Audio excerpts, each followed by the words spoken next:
وہ بھی سامنے آیا ہے جنرل فیض کے ساتھ اسی تفتیش کے حوالے سے. اور آج پھر میں نے یہ خبر دی کہ سابق چیف جسٹس ثاقب نثار پاکستان سے نکل چکے ہیں, پاکستان سے روانہ ہو چکے ہیں. 7 اگست کو وہ پاکستان سے دبئی روانہ ہوئے اور دبئی سے پھر وہ لندن. اس وقت ثاقب نثار لندن میں موجود ہیں.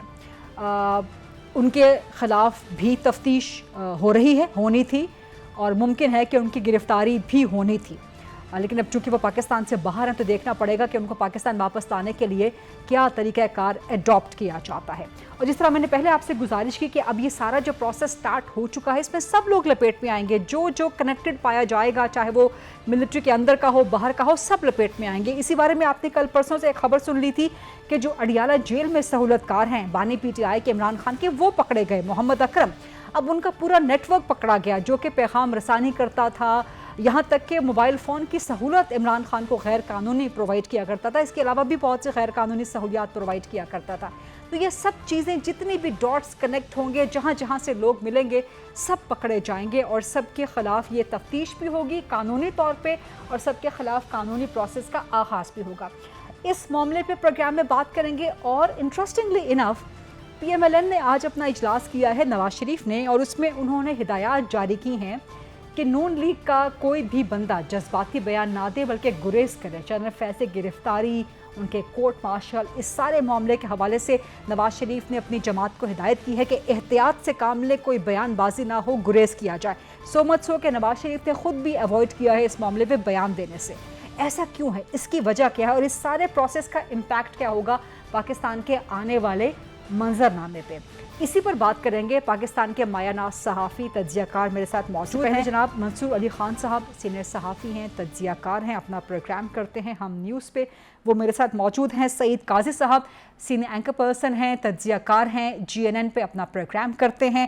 اور ہمارے ساتھ موجود ہیں مرتضیٰ سولنگی صاحب, سینئر تجزیہ کار ہیں, سابق وفاقی وزیر, نگران بھی رہے ہیں. سعید قاضی صاحب, آپ سے میں شروع کرنا چاہوں گی. یہ ISPR کی آج کی پریس ریلیز جو کہ ویسٹڈ پولیٹیکل انٹرسٹ کی طرف نشاندہی کرتی ہے, معاملہ بہت خراب ہونے والا ہے. لگتا ہے کہ بہت سے لوگ پکڑ میں آنے والے ہیں اس کا. یہ بڑی اچھی بات ہے اور یہ ایک اچھا دروازہ کھلا ہے. اور میں غریدہ, آپ نے بڑا ایک اچھا آپ نے انٹرو دیا. میں سمجھتا ہوں اس کو اور وسیع کر دیں, اس کو ماضی میں لے جائیں. پہلے دیکھیں پرویز مشرف کے کون سے سہولت کار تھے اور جو کون سا پولیٹیکل فرنٹ انہوں نے کریٹ کیا تھا. پھر تھوڑا سا پیچھے چلے جائیں, ضیاء الحق نے کون سے پودے لگائے تھے, ان کے فیسیلیٹیٹر کون تھے. حالیہ تاریخ میں چلے ایوب تک بھی جائیں بلکہ. اچھا, اب بات یہ ہے کہ یہ ہوا کیسے. جب مارشل لا لگے تو ان کو پولیٹیکل فیس چاہیے تھا. نان اینٹیٹیز, نان پولیٹیکل پیپل, کاروباری گھرانے, انہیں لایا گیا, ان کا ریاست میں رستہ کھولا گیا. انہوں نے جواباً اسٹیبلشمنٹ کا رستہ ریاست میں پالیٹکس میں کھول دیا. یہ آج سے نہیں ہو رہا اور یہ بڑا پازیٹیو ہے. آئی ایم ویری ہیپی کہ یہ ہو گیا ہے, مگر یہ اور وسیع ہونا چاہیے کیونکہ یہ جتنا گند پڑا ہے 1977 آن ورڈ, کیونکہ پاکستان آج آلموسٹ ایک بینکرپٹ ہو چکا ہے. آپ دیکھیں نا, اگر ہمیں 4 ٹکے نہیں ملتے تو یہ انہوں نے مل کے کیا ہے نا. تو بات یہ ہے کہ اس کو اور وسیع کریں. خان صاحب کا کوئی تعلق ہے, ان کو بھی سزا دیں. جنہوں نے اس کی بنیاد رکھی ان کو بھی پکڑیں. جو نان الیکٹڈ پارلیمنٹ کے جو سپیکر تھے ان کو بھی بلائیں. ان کو تو خیر نہیں بلا سکتے, شاید وہ دنیا میں نہ ہو, مگر یہ سارا جو پولیٹیکل کلچر پیدا ہوا, کیونکہ 70 میں بھٹو کے الیکشن کے بعد پہلی دفعہ ایک وہ بھی تکلیف دہ بات ہے. لیکن سعید قاضی صاحب, سوری ٹو انٹرپٹ, لیکن میں اس ڈیبیٹ کو براڈن کرنا چاہتی ہوں. آپ جن چیزوں کا حوالہ دے رہے ہیں, جن واقعات کا حوالہ دے رہے ہیں, پاکستان کی تاریخ کے ڈارک ہسٹری ہے, پاکستان کی dark pages of the history of Pakistan ہے وہ, لیکن ان کا تعلق مارشل لاؤں سے ہے. سو مارشل لاؤں کی سزا کیا فوج نے اپنے اندر دینی ہے, یا پاکستان کے پارلیمان نے دینی ہے, یا پاکستان کی عدلیہ نے دینی ہے؟ پاکستان کی عدلیہ کا بھی ایک کردار رہا ہے. سو اس کو کنفیوز نہیں کیا جا رہا ہے سارے معاملے کو کیا؟ نا, میں عرض کرتا ہوں, مارشل لا کی سزا تو آپ کی سویلین گورنمنٹ جائے گی سپریم کورٹ کے پاس, آرٹیکل 6 کو وہی انووک کر سکتی ہے. جرم نہیں مرتا جب تک مجرم مر نہ جائے. جو مجرم زندہ ہیں, جو آرٹیکل 6 کی وائولیشن ضیاء الحق نے کی تھی, crime only dies when criminal dies, تو یہ جو کرمینلٹی ہماری سیاست میں آئی ہے اس کو شروع تک صفائی کریں اگر اس ملک کو بچانا ہے. تو آج کے لوگوں کو بھی نہ چھوڑیں, take them to the task. ٹھیک, لیکن وہی میں نے گزارش کی نا کہ یہ تو مارشل لاؤں سے تعلق رکھتا ہے نا, یہ مارشل لاؤں سے تعلق رکھتا ہے. سو مارشل لاؤں کی سزا جس میں سیاستدان بھی انوالو رہے ہیں, جس میں پاکستان کی عدلیہ بھی انوالو, درست ہے, اس میں سیاستدان بھی ملوث رہے نا. آپ نے خود بالکل درست کہا آپ نے, اس سے بڑا جرم اور کوئی ہو نہیں سکتا. پاکستان کے آئین اور قانون کو جو ہے بالکل رون ڈالا گیا, لیکن اس میں سیاستدانوں کا بھی تعلق نکل آتا ہے, اس میں پاکستان کی عدلیہ کا بھی, پاکستان کی دیگر طبقات کا بھی. تو کیا وہ ساروں کی سزائیں, دیکھیے کیا وہ ساروں کی سزائیں فوج نے پھر اپنے اندر دینی ہے؟ یہ میرا خیال ہے کہ یہ ایک واضح ہو رہا ہے ٹاپک, اور اس کو کنفیوژن کا شکار ہو جائے گا اس طرح کرنے سے. لیکن بہرحال منصور خان صاحب, یہ ISPR کی جو آج پریس ریلیز آئی ہے, ویسٹڈ پولیٹیکل انٹرسٹ کے ساتھ کنیکٹ کیا جا رہا ہے, پھر جو تفصیلات سامنے آئی ہیں, آپ کیا سمجھتے ہیں اس کا امپیکٹ کیا ہوگا؟ بہت شکریہ غریزہ صاحبہ. میں 1 منٹ کے لیے تو بھول گیا تھا کہ شاید ہم جنرل فیض کے بارے میں آج بات نہیں کر رہے. مجھے لگا کہ ہم نے باقی چیزوں کے بارے میں بات کرنی ہے, لیکن ٹھیک ہے, جنرل فیض کے بارے میں بات کرتے ہیں. میرے خیال میں دیکھیے ریالٹی سچویشن جو ہوتی ہے نا, وہ یہ ہوتی ہے کہ جب جس کا احتساب شروع ہوتا ہے نا, اگر کسی ایک سائیڈ کا احتساب سٹارٹ ہوتا ہے, کوئی بندہ نرغے میں آتا ہے, تو وہ سب سے پہلی پلی یہی لیتا ہے کہ جناب میری طرف کیوں آئے ہیں, اس طرف بھی جائیں, اس سے بھی تو بات کریں نا. وہ اس کو بھی تو آپ دیکھیں. اب وہ دیکھ لیتے ہیں, بالکل دیکھتے ہیں. اور میں آپ کو ایک واضح فرق بتاتا ہوں جو مجھے فیل ہوتا ہے, جو جس طرح آپ نے چند خبریں دیں, تھوڑی سی جو میری سورسز سے میری بات ہوئی پچھلے 48 گھنٹے میں. دیکھیے جنرل فیض کا جو ایک بہت بڑا ڈفرنس ہے نا اس کیس کا, اگر آپ دیگر کیس سٹڈیز کے ساتھ آپ بات کریں, تو وہ یہ ہے کہ یہاں پہ سابق DGIs ہوں, سابق جنرلز ہوں, انہوں نے ماضی کے اندر بہت کچھ کیا ہوا ہے. میرے خیال میں سعید صاحب کی بات سے میں ایگری کرتا ہوں, اس میں ڈس ایگری نہیں کرتا, بہت کچھ کیا ہوا ہے. لیکن ایک چیز کا ڈفرنس ہوتا تھا, اور وہ ڈفرنس یہ ہوتا تھا کہ جب وہ ریٹائر ہوتے تھے نا, ریٹائر ہونے کے بعد ادارہ جس سائٹ پہ کھڑا ہوتا تھا, اگر ادارہ کہتا تھا کہ جناب ہم نے نارتھ کی طرف جانا ہے, تو وہ اس کے ویسٹڈ انٹرسٹ چاہے ساؤتھ کی طرف ہوں, ایسٹ کی طرف ہوں, ویسٹ کی طرف ہوں, وہ کہتا تھا میں ادارے کے ساتھ نارتھ کی طرف جاؤں گا, کیونکہ اس ادارے نے میرا خیال رکھنا ہے, اس ادارے نے مجھے پینشن دینی ہے, میرے بچوں کا خیال رکھنا ہے, میری بیماری کا خیال رکھنا ہے, میں نے ادارے کے ساتھ ہی چلنا ہے. یہاں پہ کیس ڈفرینٹ ہے. یہاں پہ کیس ڈفرینٹ ہے کہ جنرل فیض نے اپنے کریئر کے دوران بھی, سروس کے دوران بھی, ریٹائرمنٹ کے دوران بھی, ریٹائرمنٹ کے بعد بھی ہمیشہ وہ لائن لی جو ادارے کے مخالفت میں تھی. ادارہ جس سائٹ پہ جا رہا تھا, آپ اس کے مختلف سمت میں گئے, اور ایسی مختلف سمت میں گئے کہ جس سے ادارے کے اندر یہ امپریشن آیا کہ جیسے آپ ادارے کے اندر جو ہے وہ درار ڈالنے کی کوشش کر رہے ہیں. آپ سرونگ آفیسرز اور سابق آفیسرز دونوں کے حوالے سے جو ہے وہ آپ کچھ اس طرح کی کاروائیاں کر رہے ہیں کہ آپس میں ادارے میں ڈویژن آ جائے. دس از انپریسیڈنٹڈ. یہ چیز پہلے, ہاں یہ ہے کہ آپ کا 2 سال کا ٹینیور ہے, 2 سال کے ٹینیور جب آپ گزار لیتے ہیں, اس کے بعد آپ جو مرضی کریں, آپ کی مرضی ہے. ظاہری بات ہے سیاسی اختلاف ہوتے ہیں, کئی سابق جنرلز جو ہیں وہ نون لیگ میں بھی جو ہے وہ کام کرتے رہے ہیں, کئی سابق جنرلز جو ہیں وہ پاکستان تحریک انصاف کے ساتھ بھی کام کرتے رہے. لیکن دس از انپریسیڈنٹڈ کہ ایک سابق DGIs ہے جو ہے وہ سرونگ آفیسرز کو بھی کنونس کرنے کی کوشش کر رہا ہوں. ایک بات.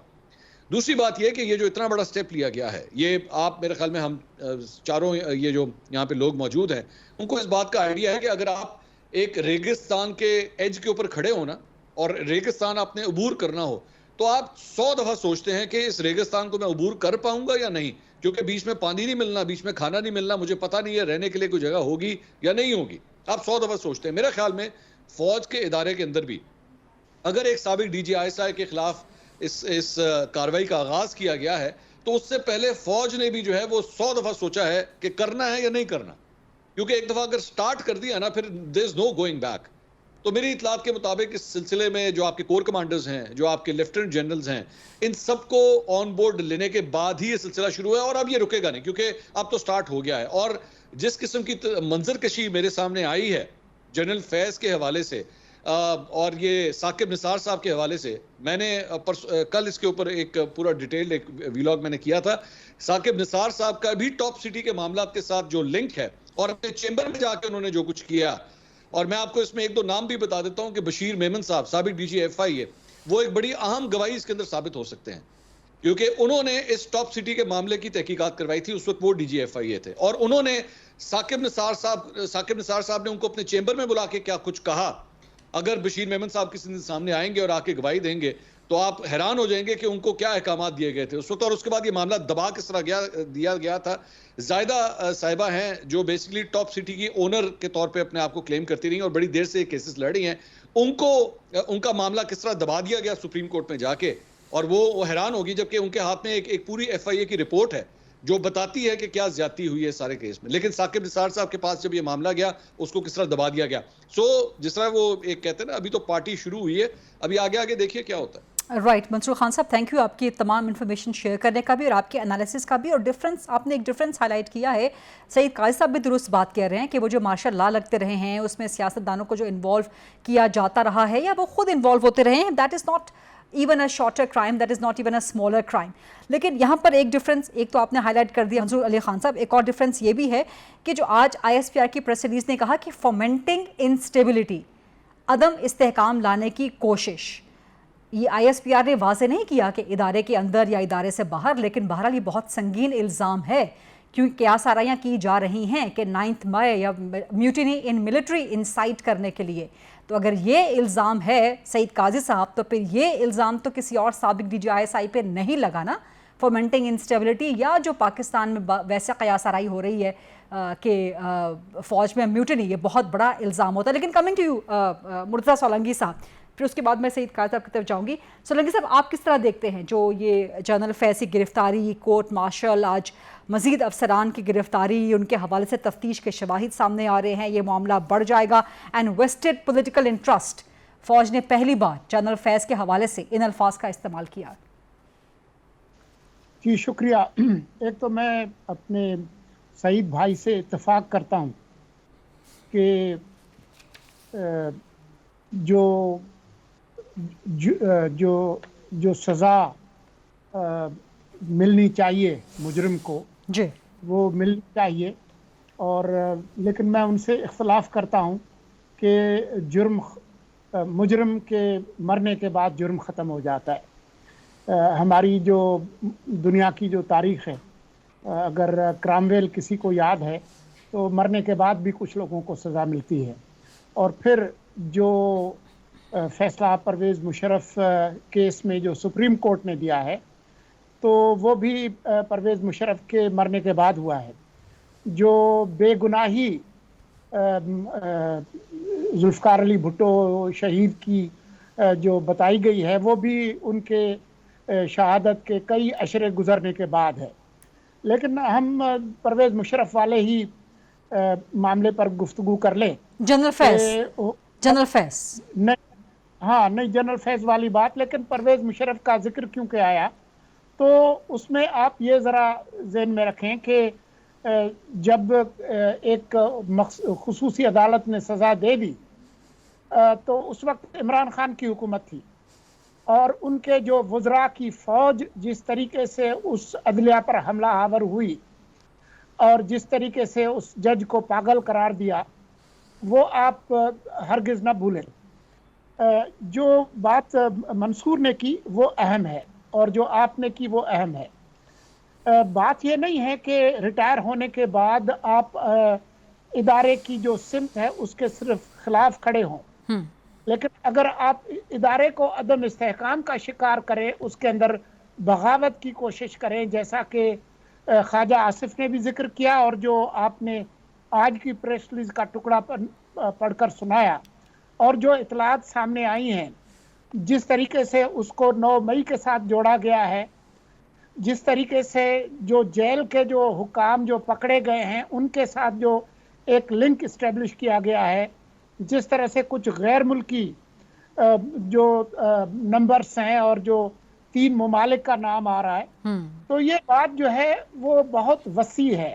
یہ ملک کے اندر صرف عدم استحکام کی بات نہیں ہے، بلکہ ملک کے اندر ایک غیر آئینی صورتحال پیدا کرنے اور پاکستان جیسے ملک میں فوج کے اندر بغاوت پیدا کرنے کی ایک کوشش بھی ہے.